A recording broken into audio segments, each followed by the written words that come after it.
ಕಡಿನಾ film UI ಪ್ರೇಕ್ಷಕರಿಗೆ ಒಂದು ಮನವಿ. UI ನೋಡಿರೋ ಒಬ್ಬ ಪ್ರೇಕ್ಷಕನಿಂದ ಬೇರೆ ಪ್ರೇಕ್ಷಕರಿಗೆ ಮನವಿ. UI ಸಿನಿಮಾ ನೋಡಲು ಯಾವುದೋ ಒಂದು ಕಟ್ಔಟ್ ನೋಡಿಬಿಟ್ಟು ಮೂವಿ ನೋಡಲು ಹೋಗಬೇಡಿ. 3 ದಿನ ಮುಂಚಿತವಾಗಿ ಫಿಕ್ಸ್ ಆಗಿ UI ನೋಡ್ತಾ ಇದ್ದೀನಿ ಅಂತ ಮೆಂಟಲಿ ಫಿಸಿಕಲಿ ಎಲ್ಲದರಲ್ಲಿ ತಯಾರಾಗಿ ಆಮೇಲೆ ಸಿನಿಮಾ ನೋಡೋಕೆ ಬನ್ನಿ. ಸಿನಿಮಾ ನೋಡಿದ ಮೇಲೆ ನಿಮಗೆ ಒಂದು ರಿಯಾಲಿಟಿ ಅರ್ಥ ಆಗುತ್ತೆ. ಅದೇನಂದರೆ ಇಷ್ಟರವರೆಗೆ ನಾವು ಬುದ್ಧಿವಂತ ಅಂದ್ಕೊಂಡಿದ್ದೆ, ಆಮೇಲೆ ನಿಮಾನ್ಸ್ಗೆ ಹೋಗಿ ಚೆಕ್ ಮಾಡ್ಕೊಳ್ಳಿ ನೀವು ಸರಿ ಇದ್ರೋ ಇಲ್ವೋ ಅಂತ. ಆಮೇಲೆ ಹೋಗಿ ನೀವು ಸರಿ ಇದ್ದರೆ ನಿಮ್ಗೆ ಗೊತ್ತಾಗುತ್ತೆ, ಇಲ್ಲ ಅಂತಂದರೆ ಏನಾಗಿದೆ ಅಂತ ತಿಳ್ಕೊಳ್ಳಿ. ಆಮೇಲೆ ಸಿನಿಮಾನ ಇನ್ನೊಂದು ಸಲ ಬಂದು ನೋಡಿ, ಆಮೇಲೆ ಇನ್ನೊಂದು ಸಲ ನೋಡಿ. ಸತ್ಯ ಸೀರೆ ನಾನು ಹೇಳ್ತಾ ಇದ್ದೀನಿ. ನಾನು ಇವಾಗ ಫಸ್ಟ್ ನಿಮಾನ್ಸ್ಗೆ ಹೋಗ್ತೀನಿ. ನಿಮಾನ್ಸ್ ಹೋದ್ಮೇಲೆ ಅದು ನನ್ನ ಟೆಸ್ಟ್ ನೋಡ್ತೀನಿ ಏನಾಗಿದೆ ಅಂತ. ಕರೆಕ್ಟ್ ಇದೆ ಅಂತ ಹೇಳಿದರೆ ನಂಗೆ ಅರ್ಥ, ಚೆಕಪ್ ಮಾಡಿಸ್ತೀನಿ. ಕರೆಕ್ಟ್ ಆಗಿದೆ ಅಂತಂದರೆ ನಂಗೆ ಅರ್ಥ ಆಯ್ತು ಅಂತ ಅನ್ಕೋತೀನಿ. ಹಾಂ ಒಪ್ಪಿ ಸರ್. ಇವಾಗ ಅಕಸ್ಮಾತ್ ಅವ್ರು ನನಗೆ ಡಾಕ್ಟ್ರ್ ಏನಾದರೂ ಕರೆಕ್ಟ್ ಆಗಿದೆಯಾ ಅಂತ ಹೇಳ್ಬಿಟ್ಟು ರಿಪೋರ್ಟ್ ಕೊಟ್ಬಿಟ್ರೆ ಓಕೆ ಸರ್ ಈ ಸಿನಿಮಾ ನಂಗೆ ಅರ್ಥ ಆಗಿದೆ ಅಂತ ಅನ್ಕೋತೀನಿ. ಅಕಸ್ಮಾತ್ ಏನೋ ಒಂದು ಸ್ವಲ್ಪ ಲೂಸ್ ಆಗಿದೆ ಅಂತಂದರೆ ಈ ಸತ್ಯ ಮತ್ತು ಲಾಸ್ಟು ಈ ಪೊಲಿಟಿಕ್ಸ್ ಬಂತಲ್ಲ ಅದು ಯಾರು ಅಂತ ನೀವು ನಂಗೆ ಹೇಳ್ಕೊಡಿ ಸರ್. ಇನ್ನೊಂದು ಸಲ ಬರ್ತೀನಿ ಸರ್, ಗೊತ್ತಾಗಿಲ್ಲ ಸರ್. ನಾನು ಸತ್ಯದ ಹಿಂದ್ಗಡೆ ಬಿದ್ದಿದ್ನು ಇಲ್ಲ ಪೊಲಿಟಿಕ್ಸ್ ಹಿಂದ್ಗಡೆ ಬಿದ್ದಿದ್ನೋ ಗೊತ್ತಾಗಿಲ್ಲ ಸರ್.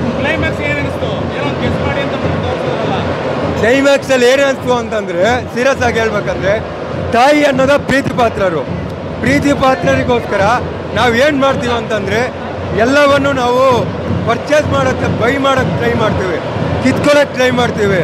ಆದರೆ ರಿಯಾಲಿಟಿ ಏನು ಅಂದರೆ ನಾವು ಯಾವುದನ್ನು ಏನು ಮಾಡ್ತಾ ಇರಲ್ಲ. ಏನು ನಮ್ಗೆ ಸಿಗಬೇಕು ಅದು ಸಿಗ್ತಾ ಇರುತ್ತೆ. ನಾವು ಯಾವುದರಿಂದ ಹೋಗ್ತೀವೋ ಅದೇ ಅಲ್ಲಿ ನಮ್ಗೆ ಸಿಗೋದು ಬರೀ ನೋವು. ಅದಕ್ಕೆ ಅವ್ನಿಗೆ ಕಲ್ಲೊಡಿತಾರೆ, ಅವ್ನು ಸತ್ಯಕ್ಕಂತ ಬಂದಿರ್ತಾನೆ, ಕಲ್ಲೊಡಿತಾರೆ. ಅಂದರೆ ನಾವು ಯಾವುದೇ ಹಿಂದೆ ಹೋಗ್ತೀವೋ ಅದರಲ್ಲಿ ನಮ್ಗೆ ನೋವು ಸಿಗುತ್ತೆ. ನಮ್ಗೆ ಬೇಡ ಅಂದದ್ದು ನಮ್ಗೆ ಬೇಕಂದ್ರೂ ಸಿಗುತ್ತೆ. That is reality. That is one and one legend. ಬರೀ ಉಪೇಂದ್ರ ಸರ್ ಮಾತ್ರ ಇದನ್ನು ತೋರ್ಸೋಕ್ಕೆ ಸಾಧ್ಯ. ಬೇರೆ ಎಂಥ ಡೈರೆಕ್ಟ್ರಿಗೂ ಇಂಥ ಒಂದು ಸತ್ಯನ ತೋರಿಸೋ ತಾಕತ್ತಿದ್ರೆ ಅವ್ರು ಬರೀ ಒನ್ ಆ್ಯಂಡ್ ಓನ್ಲಿ ಸ್ಟಾರ್ ಉಪೇಂದ್ರಾಗ ಮಾತ್ರ ತೋರ್ಸೋಕ್ಕೆ ಸಾಧ್ಯ. ಬೇರೆ ನಾನು ಇನ್ನೊಂದು ಹೇಳೋಕ್ಕೆ ಇಷ್ಟಪಡ್ತೀನಿ, दूसरा ऑडियंस को कन्नड़ छोड़ो, कन्नड़ में लोग उपेंद्र का बहुत मूवी देखा है, अलग ऑडियंस का एक बोल सकता है. आप लोग फर्स्ट टाइम एक्सपीरियंस कर रहा है उपेंद्र सर का मूवी, एंजॉय करो, एक्सपीरियंस करो. ऐसे आपको ज़िंदगी में ऐसा कौन सा डायरेक्टर भी नहीं दिखा सकता है.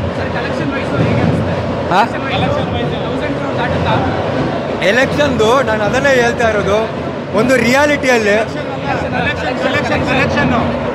ಕಲೆಕ್ಷನ್ ಬಗ್ಗೆ ಹೇಳ್ತಾ ಇದ್ದೀರಾ ಸರ್. ಕಲೆಕ್ಷನ್ ಬಗ್ಗೆ ನಾನೇನು ಮಾತಾಡೋಕ್ಕಾಗಲ್ಲ, ನಂಗೆ ಗೊತ್ತಿಲ್ಲ. ಯಾಕಂದರೆ ಉಪೇಂದ್ರ ಸರ್ ಅಂದರೆ ಲೆಜೆಂಡು, ನಮ್ಗೆ ಗೊತ್ತಿರೋದು. ನಾವು ಸೂಪರ್ ಫಿಲಮ್ನ ಕಮ್ಮಿ ಅಂದರೆ ಥಿಯೇಟ್ರಲ್ಲಿ ಒಂದು 11 ಟೈಮ್ ಹೋಗಿದ್ದೀನಿ. ಕಾಲೇಜ್ ಬಂಕ್ ಮಾಡಿ ಹೋಗಿರೋ ದಿನ ಇದೆ. ಆ ಥರ ಇರ್ಬೋದಂತ ಎಕ್ಸ್ಪೆಕ್ಟೇಷನಲ್ಲಿ ಬಂದರೆ ಇಲ್ಲಿ ನೋಡಿದರೆ ಹೊಸ ಪ್ರಪಂಚನೇ ತಿರ್ಕೊಂಡ್ಬಿಟ್ಟೈತೆ. ಹಾಲಿವುಡ್ ಮೂವಿ ನೋಡ್ದಂಗೆ ಆಗ್ತಾಯಿತ್ತು. ಫಸ್ಟು ಕುತ್ಕೋತೀವಿ ಹೋಗಿ ಹಾಲಿವುಡ್ ಸೀಟಲ್ಲಿ ಕುತ್ಕೊಂಡಿದ್ದೀನಿ ಆಯಿತು. ಸ್ವಲ್ಪ ಹೊತ್ತಾಯಿತು ಬೇರೆ ಯಾವುದೋ ಜಾಗಕ್ಕೆ ಬಂದ್ವಲ್ಲ ಅಂತ ಮತ್ತೆ ಸ್ವಲ್ಪ ನೋಡ್ತಾ ಇದ್ವಿ. ಪೊಲಿಟಿಕ್ಸ್ ರಿಯಲ್ ಮನೆಯಲ್ಲಿ ಯಾವುದೋ DK ಶಿವಕುಮಾರ್ ಮನೆಯಲ್ಲಿ ಇಲ್ಲ ಸಿದ್ದರಾಮಯ್ಯ ಮನೆಯಲ್ಲಿ ಇದೀವ ಅಂತ ಅನಿಸ್ತಾ ಇತ್ತು. ಲಾಸ್ಟಲ್ಲಿ ನೋಡಿದರೆ ಅಯ್ಯೋ ಇಲ್ಲಪ್ಪ, ನಾನು ಬೇರೆ ನಿಜವಾಗಿ ನಾನು ನನ್ನ ರೋಡಲ್ಲೇ ಇದ್ದೀನಿ ಅನ್ನೋದು ಅವಾಗ ಗೊತ್ತಾಯಿತು. ನಾನು ನಿಮಾನ್ಸ್ಗೆ ಹೋಗ್ಬಿಟ್ಟು ಚೆಕ್ ಮಾಡೋದು ಸತ್ಯ.